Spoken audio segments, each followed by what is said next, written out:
Woo! Okay. Ready to rock. Hello, everybody. My name is Eric J. Heckler. First of all, I would like to thank Dr. Stephen Greer and all the producers of this event for the monumental efforts that they have put forth through the years to get us to where we are today.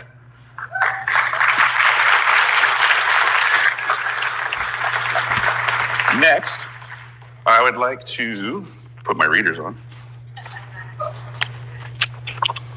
Next, I would like to thank all the whistleblowers and participants that are sharing their information and experiences for the betterment of humanity.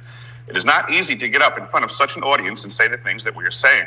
Your bravery in this moment in time is needed and greatly appreciated.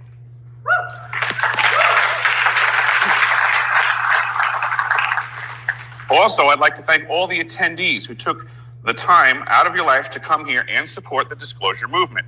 You may not have realized this yet, but you are actually the most important part of this equation. We, the whistleblowers, can only bring this information so far, as Dr. Greer and the other members of his disclosure team will impress upon you at this event. It is we, the people, which means you, the audience, that have the power to change the world for the better. We, the whistleblowers, are figuratively like the spark that ignites the fire, whereas you, the people, will become the fire that burns. Please become that light for the next person, burn brightly, and help others understand there is truth to share. I'm going to do my best to bring you all up to speed, to educate you a bit about what it is like at the South Pole Station, and to provide you all some context for the understanding of the technologies at Pole and what is really going on. For about 3 years now, I have been doing due diligence to share my experiences with the world about what is really going on at the South Pole Station in Antarctica.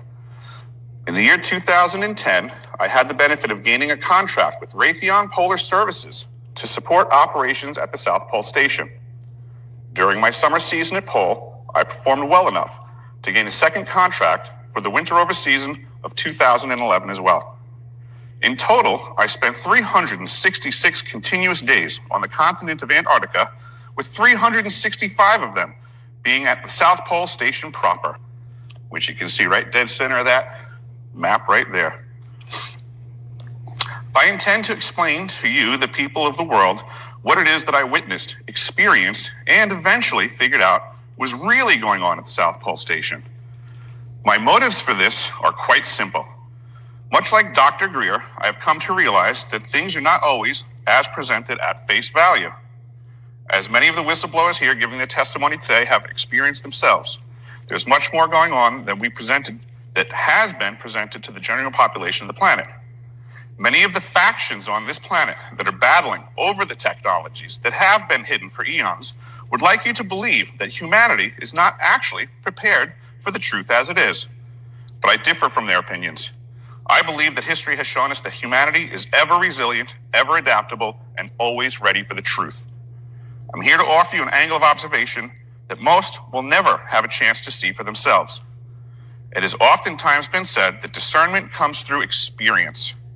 I've chosen to speak about my experiences publicly, to share the truth that I've come across. Since nobody has seen what I have seen and can speak on such things, I feel obliged to come here today and share what I know. Let me tell you a little bit about myself. I grew up in the state of New York and had a career as a plumbing and heating specialist. It was in this capacity for which I was contracted to work at the South Pole Station. In addition to my role as a tradesman at the facility, I was also part of the emergency response teams and played a critical role as a lead of their Team 2 Fire Brigade. It would be very easy to say that both roles were critical to the operations at the South Pole during regular operations and especially during emergency operations. My position at the South Pole was very different from the positions of the rest of my crew. Unlike most of the other members of my crew, who were pretty much functioning in a very compartmentalized capacity, I was given great liberty to move in between all compartments to maintain the proper function of the facility. I literally had a key that unlocked every door. There were, in fact, very few people in the facility that had this level of access. During my time at the South Pole, I made it a point to communicate with everybody in every compartment to find out what made each compartment tick. What I learned very rapidly was that each compartment was given a sense of priority and a belief that the rest of the facility was there to support that compartment. In hindsight, I find this rather funny and sad because the reality was that these compartments were actually more of a cover story for the actual activities of the South Pole Station. But nobody else seemed to be able to observe that in real time. I have since spoken with some former crew members, and assuredly, those blinders no longer exist. Additionally, since my time at the South Pole, I've made it a point to communicate with the necessary people to find out more information. In these post-Antarctic service communications, I have come to learn that a lot was not as presented during my time on the ice. For the most part, the members of my crew are unwilling to speak publicly, but support me in doing my best to help champion their cause so that others may know what is really going on. I would like to take a minute to express to the audience the level of expertise and professionalism of each of the members of the crew that I was stationed with at South Pole. No matter the role filled by the crew member, they were each as individuals experts in their field, from the vehicle maintenance facility to the power plant, the South Pole telescope operations, to satellite communications, heck, even the dining attendant. All hands at the South Pole Station were some of the highest caliber people I've ever worked with. At times, members of my crew and I would joke that working at the South Pole Station was learning how to deal with the most boring tasking, broken up regularly by moments of sheer terror. We regularly experienced and learned fast that any system failure was an invitation for Mother Nature, in this, the world's harshest of environments, to further encroach and potentially take us all out of the picture, if we did not, in fact, pull together as a team to overcome the calamity that would have followed. And let me tell you, those alarms did sound quite regularly. From medical emergencies, our crew performed the first appendectomy at the South Pole Station. She did it. To power failures, emergency airdrops, and an actual fully employed fire. There were so many alarms that sounded, I became very accustomed to plating my lunch, taking a bite, only to have an alarm sound forcing my feet to make me hustle to my fire gear locker to don my SCBA and full bunker gear. Every single member of the crew at the South Pole Station was required to be part of one of our 4 emergency response teams on site. As I stated earlier, I functioned as a lead for the Team 2 Fire Brigade, a role that I shared with another member of the crew. Normally, the way that we functioned in a dual leadership role was thus. Upon bunkering up with our gear, we would proceed towards the hot zone. Upon reaching the hot zone, she would remain in the warm zone to operate communications and support for the breaching team that I would lead into the hot zone. I would proceed into the hot zone with another team member as I selected appropriate for the task at hand. And while inside the hot zone, I would communicate to my Team 2 co-lead the needs of the team in the hot zone. She in turn would communicate with the 3 other teams to make sure the tools, materials, manpower, and most importantly, air supply was there when we needed it. Air supply was something we learned fast, came in short order. We had very limited supply of backup air tanks, and the ability to replenish them with the compressor system that we had was very time consuming. We had to train our team members to function in their SCBA well beyond the activation of their low O2 alarms. In fact, we taught them to function down to the literal last breath of air when the mask would suck to your face. I assure you, being in a smoke-filled dark room with your SCBA gear and full low O2 alarm and feeling that mask suck to your face is rather terrifying. Buddy breathing and trusting your team was a reality we had to learn to be comfortable with very quickly. And if you're here listening to this with a background in firefighting and SCBA gear, you're probably horrified to hear that we had to function this way. I could not agree more with that thought, that Raytheon Polar Services were not providing enough backup air tanks to prevent situations like this from occurring is completely ridiculous. But this is simply just foreshadowing of how Raytheon Polar Services and the National Science Foundation consider the staff at the South Pole Station highly expendable. I'll be getting to more examples of how we, the crew of the station, were regularly put in harm's way and sometimes seemingly on purpose. I'm going to share with you now an experience from the South Pole Station that I consider singularly the most terrifying day of the year that I spent there. The structure that had an issue, more so its contents, will be of greater importance later in the conversation. So here's some of the context I mentioned earlier. It is important for you to all understand that my role as a firefighter at the facility afforded me greater insight as to what each building was doing. My need to know was set to 100%, while others could be kept in the dark. I'm often challenged by folks saying that I would not be in the know about most things at the South Pole Station. But what would they know? In reality, I was one of the most informed people about all aspects of the facility and its functions. Oftentimes, I would have to give the facilities engineer and the station manager direction on what was needed to do next. But with that being said, back to the story. It was lunchtime again at South Pole Station. As I mentioned earlier, this was quite the regularity. I had taken a few bites of my lunch, as usual, when the alarms had sounded. I had become so accustomed to the alarm system and the change of the din in the facility that the speaker system just simply powering up would get me out of my chair before the first alarm bell even rang. Here we go again, I thought, as I pushed my plate forwards, turned to my friend Ron, who was a Team 1 first responder. Team 1 personnel had the task of moving immediately toward the site of the alarm. It was their job to confirm validity of the alarm and convey all pertinent information to the Team 2 leads so a proper attack of the problem could begin. The alarm system was a little bit better than any of the other facilities that I had worked in previously because when the alarm bells rang, there was also a verbal communication given by a robotic voice stating the location of the impacted area. This saved the crew the motion of having to run to a fire alarm control panel to get an identification of the location of the problem. So when the bells rang, everybody was off and running, knew their roles, and began mitigating. On this occasion, the robot voice of the alarm alerted us that it was the cryogenic facility that had triggered the fire alarm. The cryogenic facility was outside of the elevated station, and a decent walk in what I can only tell you was certainly one of the coldest and darkest times of the year. I immediately had serious concerns because of the current weather situation and recent responses that we had to respond out in the elements. Our SCBA gear was certainly not rated for the temperatures that we were responding in.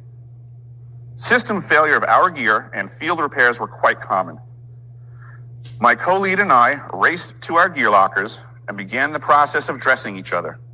We had found this to be the most rapid way to get prepped. As she and I were feverishly prepping our gear for the conditions we were about to enter, we were listening to the constant communications of the other teams, especially Team 1, who were making their way towards the cryogenic facility. I guess you could say that we had, by this point, a standard conversation that we would go through to check all of our gear and make sure we were ready to tackle the upcoming problem. That's cryo plant right there.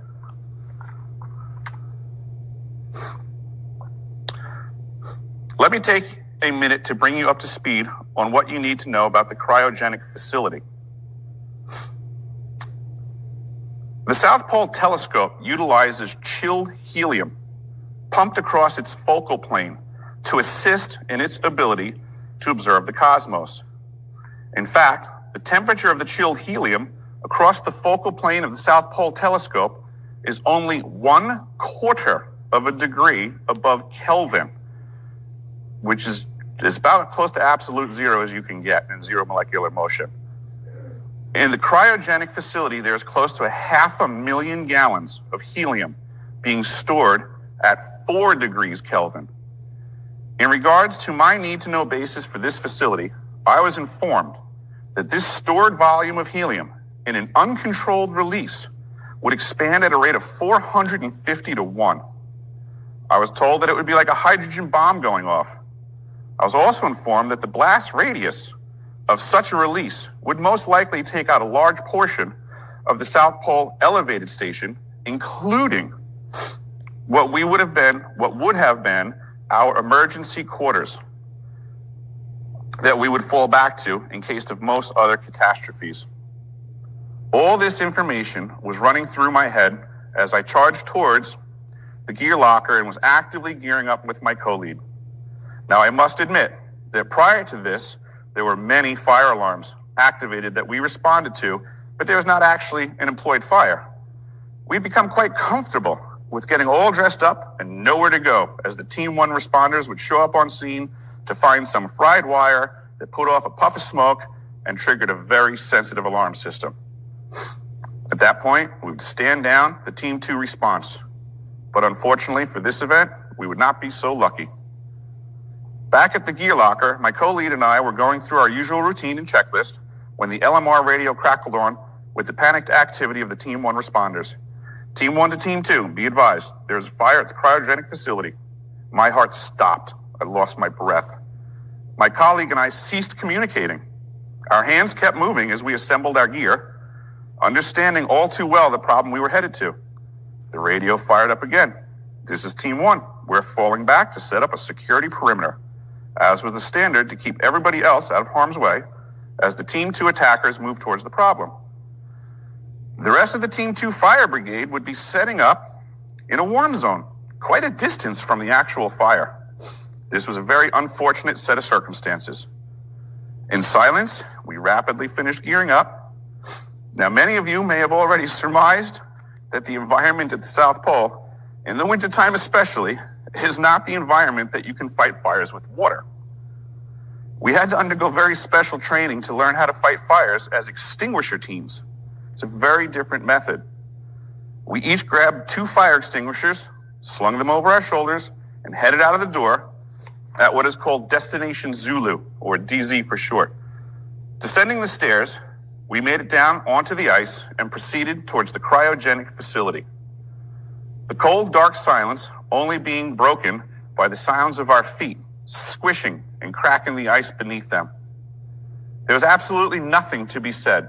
My mind was racing, and I'm sure hers was too. It felt like the longest walk I had ever taken in my life. We could see the cryogenic facility in the distance, which I know you have a slide for, the dark one with the moon in it. We could see the cryogenic facility in the distance because it was backlit by the moon and sitting higher up from the low position that we were walking from. A dark square in the distance that at that moment in time, I thought I would never reach. I just kept looking at the cryo building, expecting that the fire was going to reach one of the flex hose lines running from tank to tank.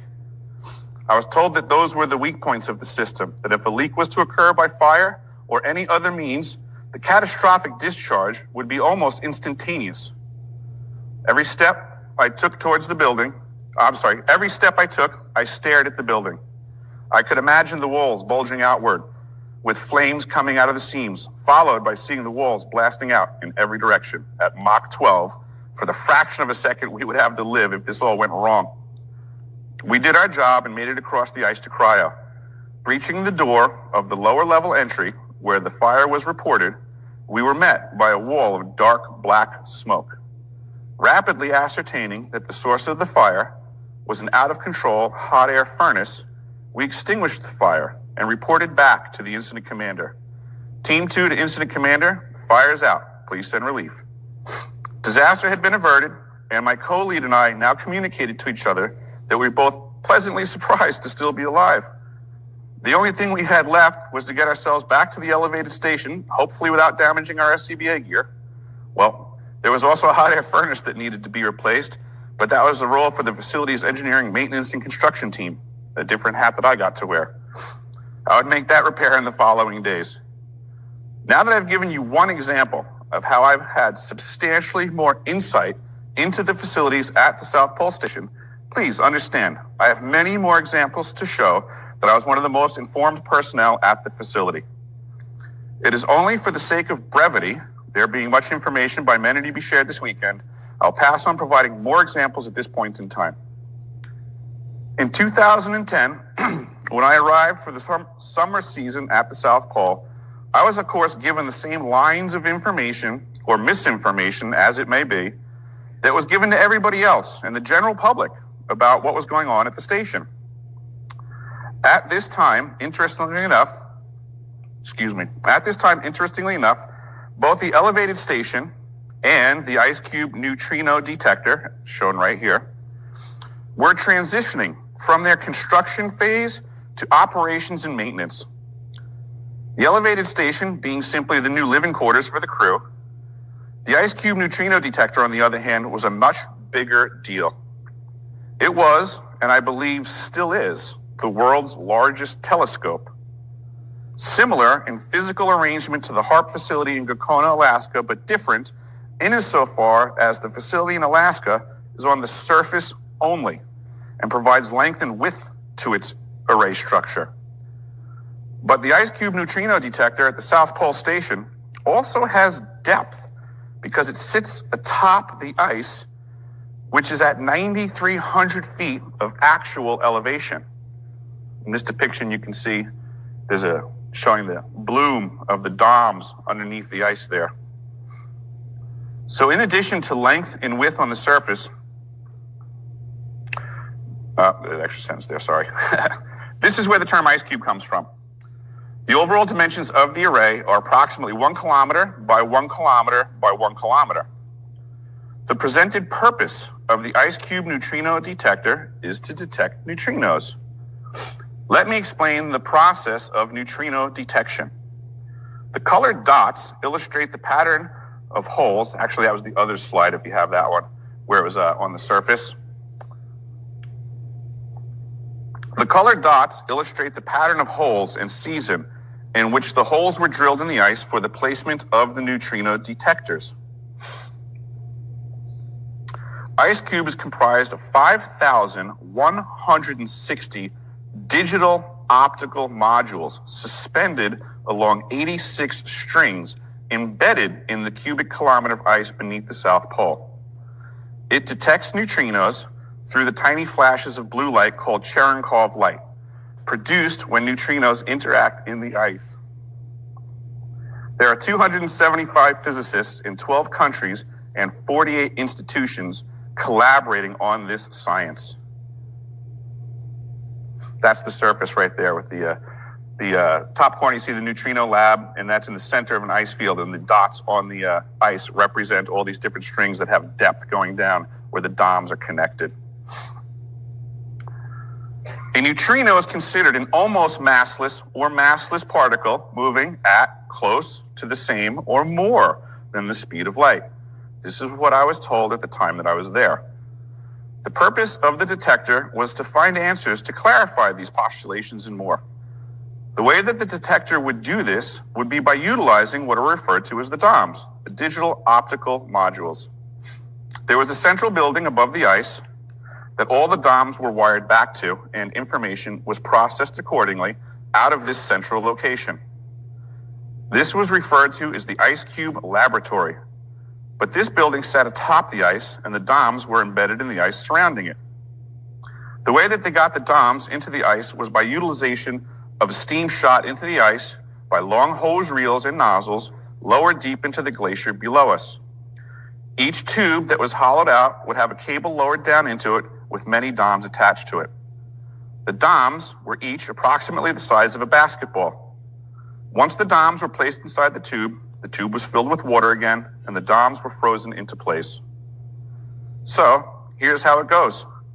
A neutrino is so small that trillions of them are passing through us and everything around us constantly. Typically, the neutrino can pass through an atom in between its electron shell and the nucleus. That's how small it is. It won't even make contact. But the effort being made at the South Pole Station utilizes the super clear ice to its advantage. The way that it works is that on the rare occasion that a neutrino impacts the nucleus of one of the water molecules and creates a reaction, upon impact, the neutrino and the nucleus of the atom are destroyed.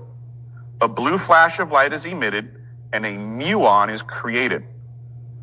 It is the blue flash of light, the Cherenkov radiation, that the DOM can observe. As I said before, there are 5,160 of these DOMs embedded in the ice, providing information to the Ice Cube neutrino detector. We were told that the detector, upon finding a neutrino and the direction from which it came, would then send this information to many other facilities around the world to then try to observe the area from where the neutrino came from. The firn drill was used to drill through the upper layer of compacted snow, or firn, ta-da, down to where ice actually begins, which is at about 164 feet or 50 meters below the surface. The solid ice was melted using a straight, high-pressure stream of hot water from the specially designed enhanced hot water drill. This is one of the things that's a bone of contention with me for all the folks talking about the science and everything at South Pole, Antarctica proper. It's not hard to get from the top to the bottom. It's like they said, it's a waste of money. It takes not a lot of time. You're just melting ice. They make it like it's this hard task. You just have to pour water. It goes away. The ice goes away.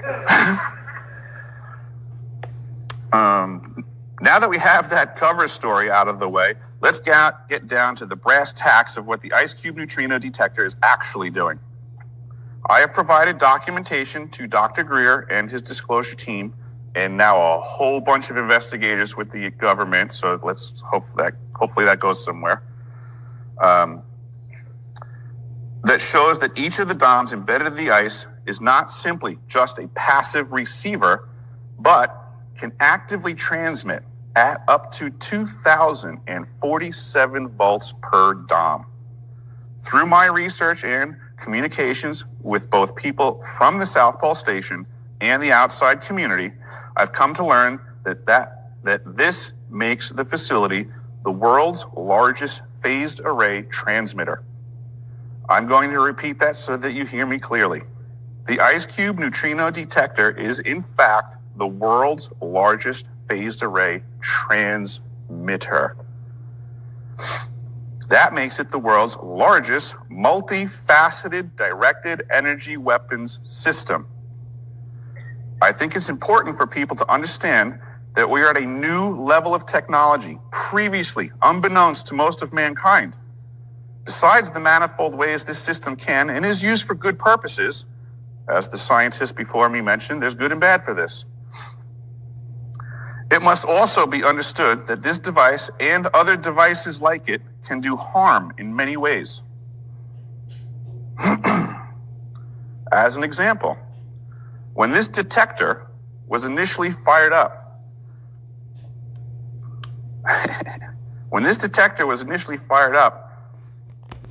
the earthquakes in Christchurch, New Zealand occurred.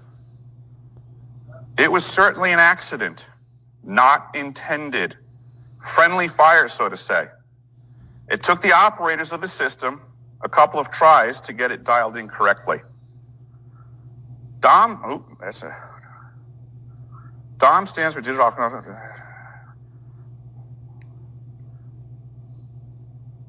But for the purposes of this conversation, let me explain how the Ice Cube neutrino detector is being utilized in the unacknowledged special access programs. I'm sure that most of you know of the story of Gary McKinnon and how he hacked NASA's computer system and found that there is an off-world fleet of spaceships being utilized for quite some time. Consider the possibility of faster-than-light travel. One realizes that the next consideration is faster-than-light communications. Obviously, if we descend ships out into the cosmos, we will certainly need a means to communicate with the crew. Well, folks, this is yet another feather in the cap of the Ice Cube neutrino detector's capabilities. Faster-than-light communications are required for any spacefaring species, and I'm here to let you know that this facility is in fact located at the South Pole Station in Antarctica. In addition to its ability to provide the long-range communications, the detector has yet another trick up its sleeve. It turns out that highly advanced ships with their exotic propulsion systems, whether from this planet or not, I should say can discharge neutrinos. Since the time of NASA, when the folks were originally trying to figure out the calculations on how to get the lunar module onto the moon, they came to find and understanding their calculations for gravity were off. The scientists at NASA came up with a simple workaround that had to do with entering and exiting from the southern pole. It was their understanding that entering and exiting from the southern pole of the moon, the Earth, or any other planet out there is just simply easier than attempting from any other location. As more and more dots get connected in regards to the true function of the facilities at the South Pole Station, it becomes clearer that we're looking at an air traffic control type of facility for activities both on this planet and off of it, even at exceptionally great distance, which was covered in the previous conversation. An aerial view of the ice cube layout compared to the sub-ice layout, the menu of tasks that can be assigned to the ice cube neutrino detector seem to impact the magnetosphere of the planet when being utilized. It is because of this impact or effect upon the magnetosphere that it is regularly monitored from the South Pole Station. This is accomplished through the extra low frequency system, also known as the ELF. When I arrived at the South Pole Station, myself and the rest of the crew were informed that the ELF system was de-energized, deactivated, dysfunctional, and for all practical purposes was off. Well, while facilitating a standard repair to one of the other systems in the facility, I had to go through the process of de-energizing the system that I was going to be working on for safety's sake. I went through my usual processes of tracing the circuit back to the appropriate subpanel. Following standard operating procedures, I identified the circuit that I was to be shutting down for a lockout and tagout procedure. It was in this process that I noticed one of the other circuit breakers was identified as the power supply for the ELF system. It was in the on position. Having recalled what I was told when I had initially arrived at the facility, I had to stop the job until I can get confirmation of the circuits and the appropriate breaker positions. Something was not right. I radioed for assistance at the subpanel and was met by a colleague who informed me that the ELF system was in fact energized and operational. I must admit, I was kind of shocked to find out that the system was up and running, knowing that it was a massive antenna array also embedded in the ice beneath us. I later learned, through my ability to go from compartment to compartment, that there was a scientist on staff whose responsibility was to gather all of the information from the ELF system and send it back to our headquarters in Colorado every single day. As an interesting side note, that scientist and myself were considered for the position of winter site manager of the South Pole Station for a following season. I will say this for now. There are systemic problems in the United States Antarctic program.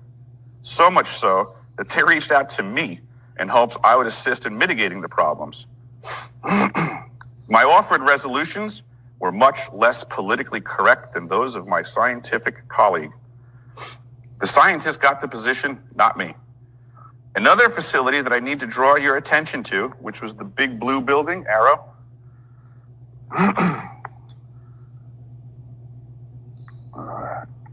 Draw your attention to is called the Atmospheric Research Observatory, ARROW for short, as depicted in this picture.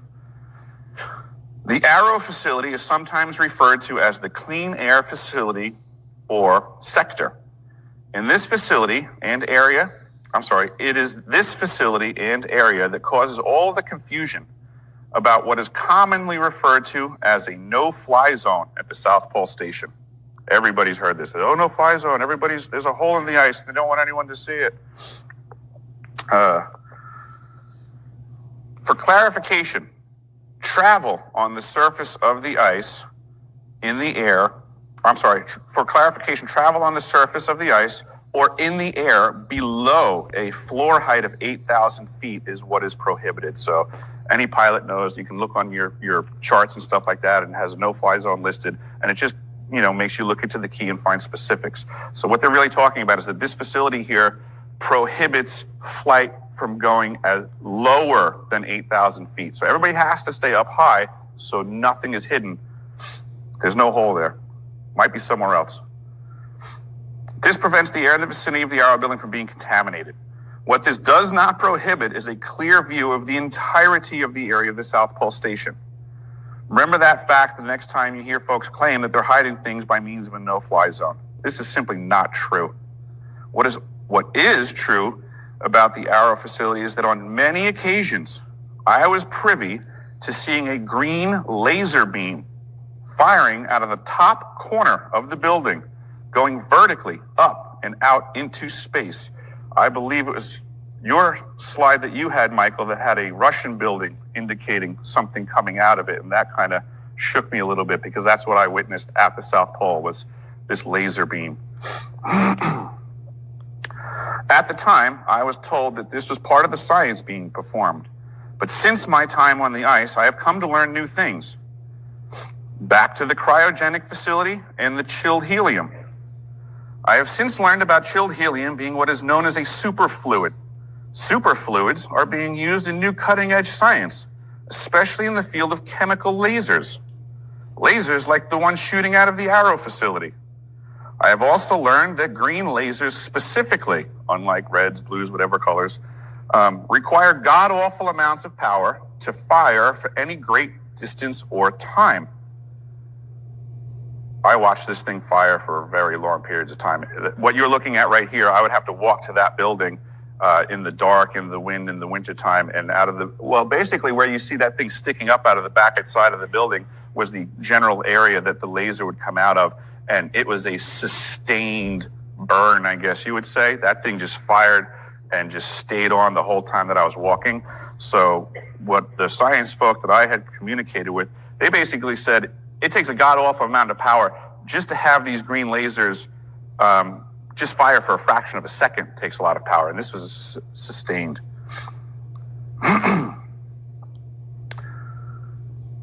Currently, my research into what may really be going on at the Arrow facility is ongoing, but would appear that it may also be a form of long-range communications and or a system of defense. We must understand that whether we believe that there is a presence worthy of creating such defense systems or not, the military-industrial complex absolutely loves spending your money on such things. You all may be asking yourselves right now, what is powering all of this high-tech equipment down at the South Pole? That is, of course, an excellent question. Down under the ice, below the elevated station, is a series of ice tunnels. In one of these tunnels is our primary power plant. It consists of two identical large Caterpillar generators and one small generator we call the peaker. During normal operations, one of the large generators provides the power to the facility, with the small peaker ready to fire up if the load increase requires it. There is also what we call the emergency power plant, or the EPP, which is located inside the emergency escape pod I mentioned earlier. Many folks that I have spoken to are of the opinion that this power supply system, as presented, would be insufficient for the load demand of all the aforementioned systems. I can assure you that we never had all of our power production on all at once. During my summer season at the South Pole Station, I was part of a team responsible for an overhaul of the South Pole Telescope, also called SPT.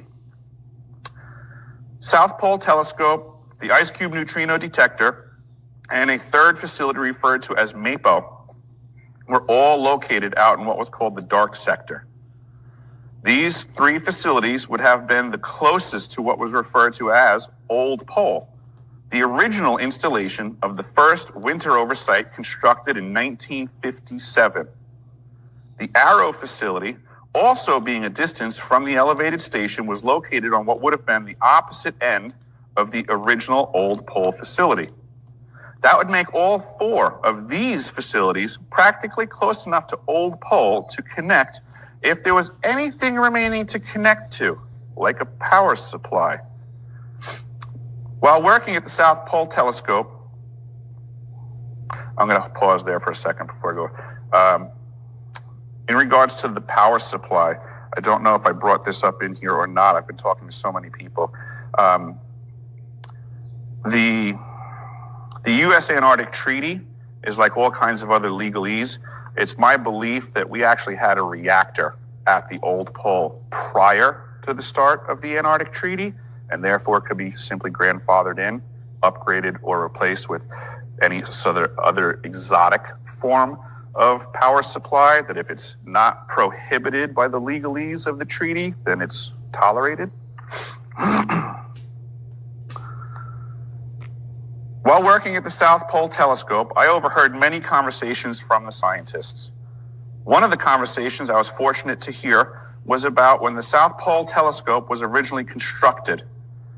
When construction was completed, the telescope was turned on, but there was a problem caused by radiation. This radiation interference was completely disrupting the telescope's ability to function. As I heard explained, this was a huge, unforeseen problem.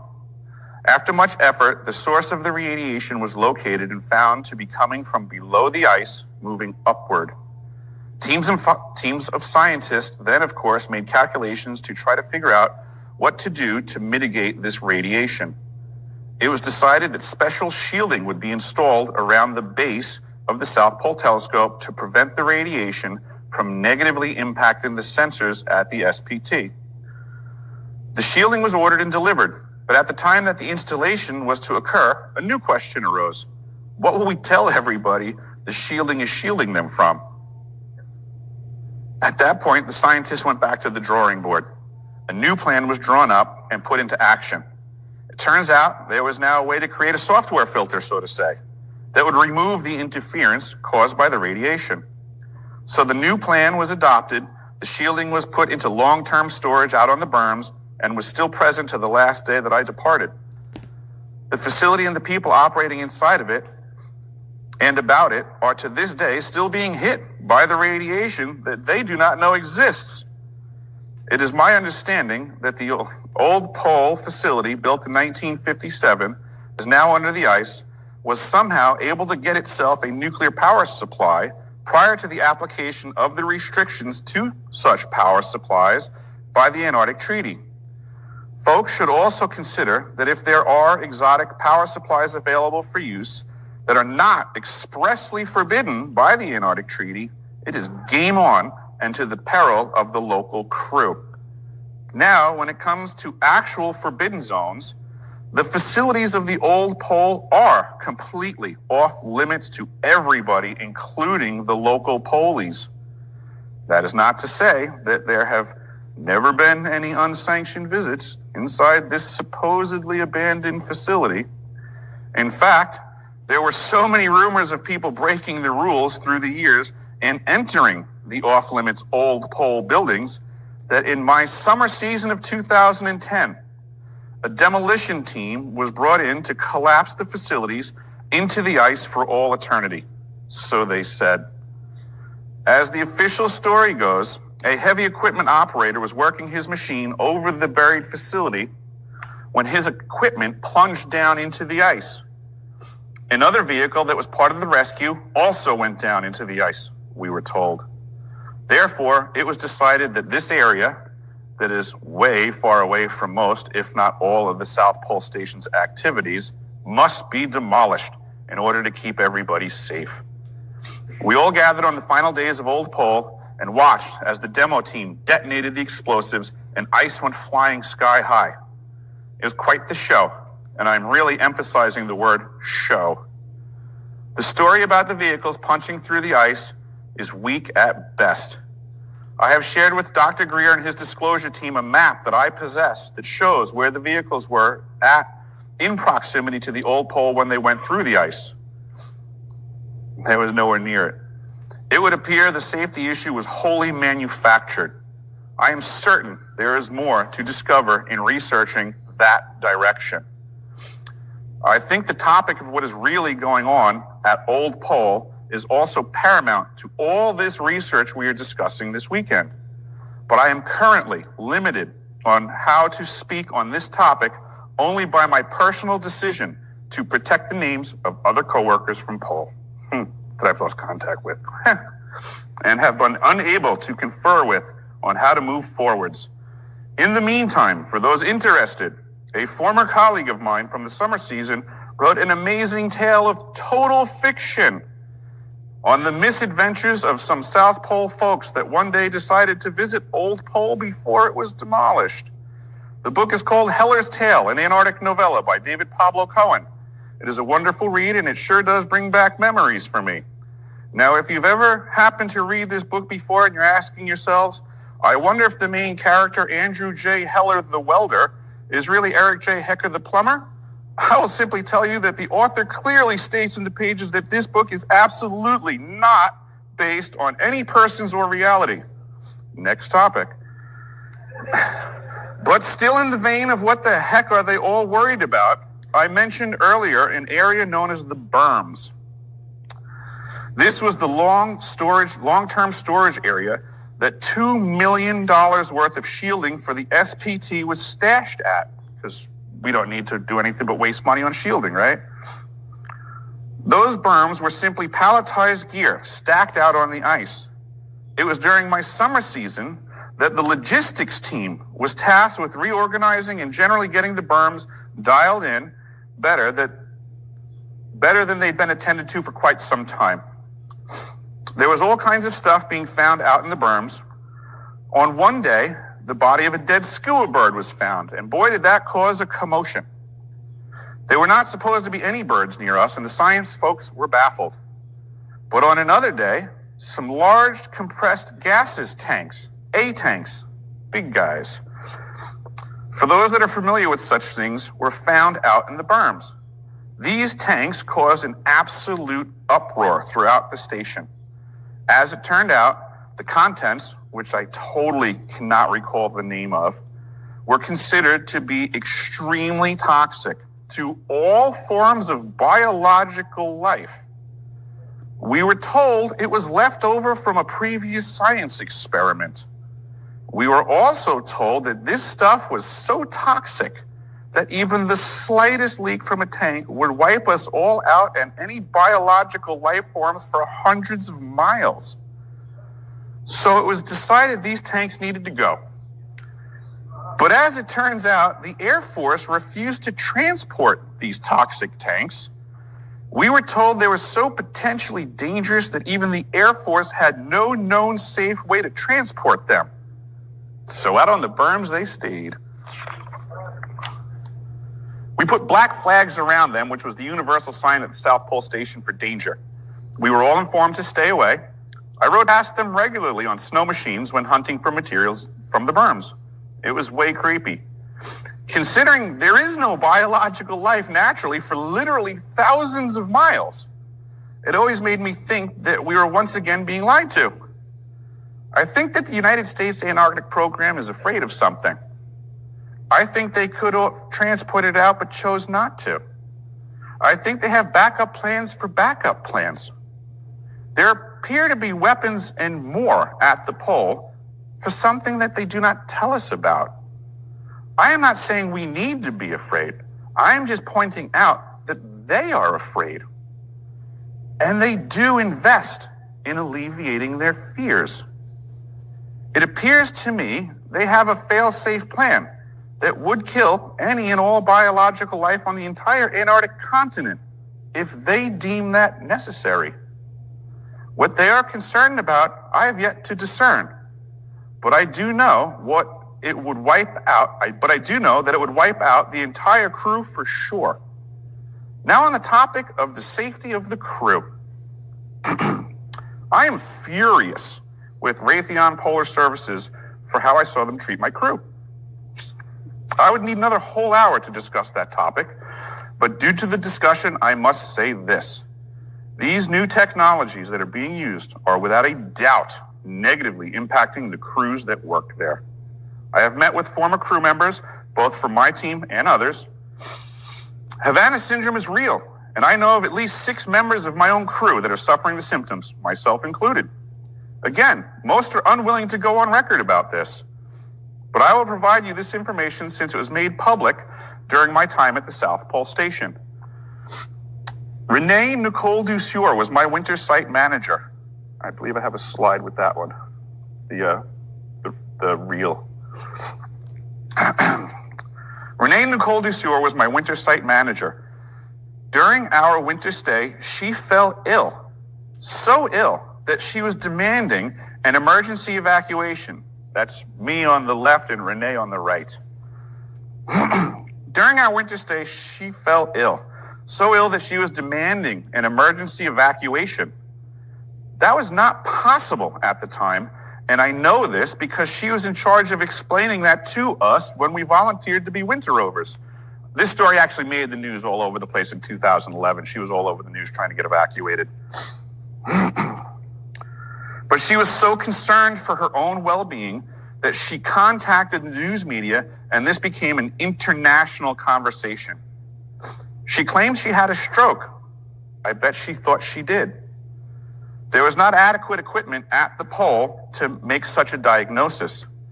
She was shipped out on the first regular flight with no emergency flights available. When she returned to the regular world, the folks at Johns Hopkins University checked to see if she had a stroke. She did not have a stroke. I wonder what would have happened if they had tested her for Havana syndrome symptoms. I feel terrible for Renee, my crew, and every other crew that is being lied to and subjected to these new technologies unbeknownst to them. I appreciate what Dr. Greer is doing in regards to getting the truth out and hopefully helping those that have been so negatively impacted by these programs. On the topic of lying corporations, I have another thing to say. A couple of years ago, the producers of the TV series The Alaska Triangle reached out to me to see if I could help them investigate reports of USOs, unidentified submergible objects, off the coast of Ketchikan, Alaska. I worked with the producers to coordinate getting what we would need to pull this off. I flew out to Ketchikan. We filmed for 2 days. I recorded precisely what they sent me out to find. They edited out all of the footage of me finding stuff and only left in the footage of me on the hunt, which appeared unsuccessful. Folks, please understand that you are being lied to from so many directions about so many topics. You must learn to discern, or at least yield to those that can. Discernment comes through experience. Get some. If there is time, I have a UFO story. But I'm out of time.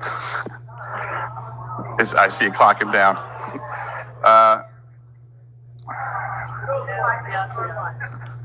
I saw a UFO at the South Pole Station. I was walking from the dark sector back towards the elevated station in the dark of winter. 93 feet of elevation is a clear view to a clear view for God only knows how many miles I was looking at.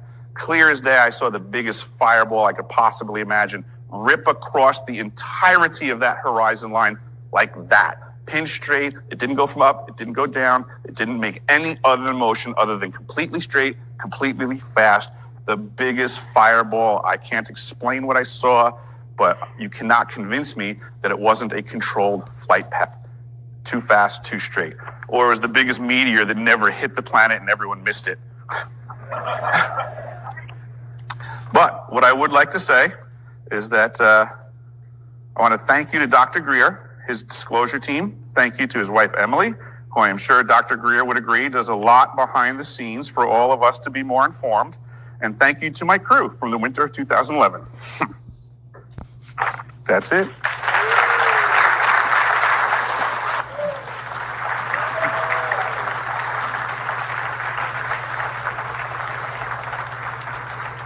Questions?